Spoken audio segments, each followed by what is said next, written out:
அதம் காத்து கற்றடங்கள் ஆற்றுவான் செவ்வி அறம் பார்க்கும் ஆற்றின் நுழைந்து.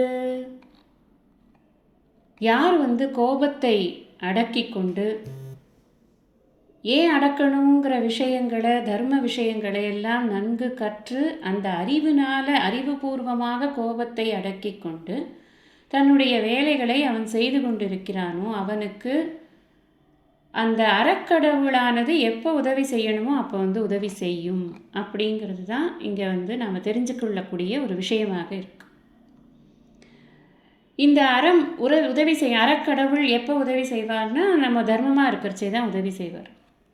இது யாருடைய கதையை பார்த்து நம்ம தெரிஞ்சுக்கலாம் அப்படின்னா, மகாபாரதத்தில் யுதிஷ்டிரர் அப்படின்னு தர்மராஜா அப்படின்னு அவரை நம்ம சொல்கிறோம். அவர் பேர்லேயே இந்த தர்மங்கிறது இருக்குது. அவர் அவருடைய கதையோட முழு இதையும் பிக்சரையும் நம்ம பார்த்தோம் அப்படின்னா நிறைய விஷயங்களில் அவர் விட்டு கொடுத்து போயிருக்கார்.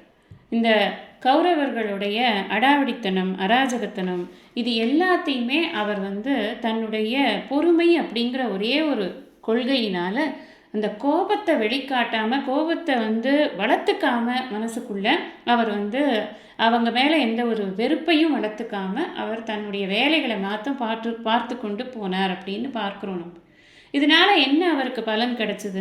நமக்கு என்ன தோணும் அப்படின்னா, குருக்ஷேத்திர போர் அப்படிங்கிறது கடைசியில் நடக்கிறது. அந்த கடைசிங்கிறது கொஞ்ச காலம்தான் அந்த போர் நடந்து அந்த போருக்கு அப்புறம் அவருக்கு வெற்றி கிடைக்கிறது. ஆனால் அது வரைக்கும் அவர் எவ்வளவு சிரமங்கள் பட்டார். அதனால் அவருக்கு விட்டு கொடுத்ததுனால அவருக்கு சிரமந்தானே ஜாஸ்தியாக இருந்தது அப்படின்னு நமக்கு தோணும்.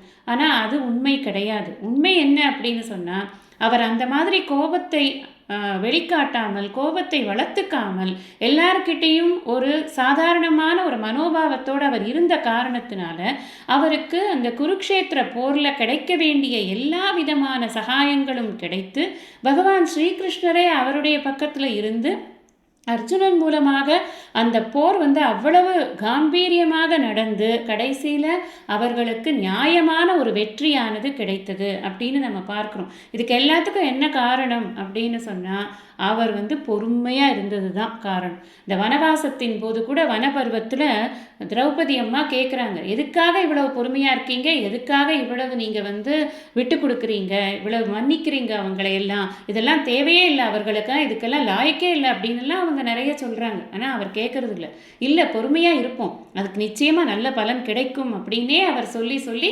கடைசியில் அதற்கு வெற்றியும் அவர் காண்கிறார் அப்படின்னு நம்ம பார்க்குறோம். அதனால் பொறுமையாக இருக்கணும் எதுவாக இருந்தாலும்.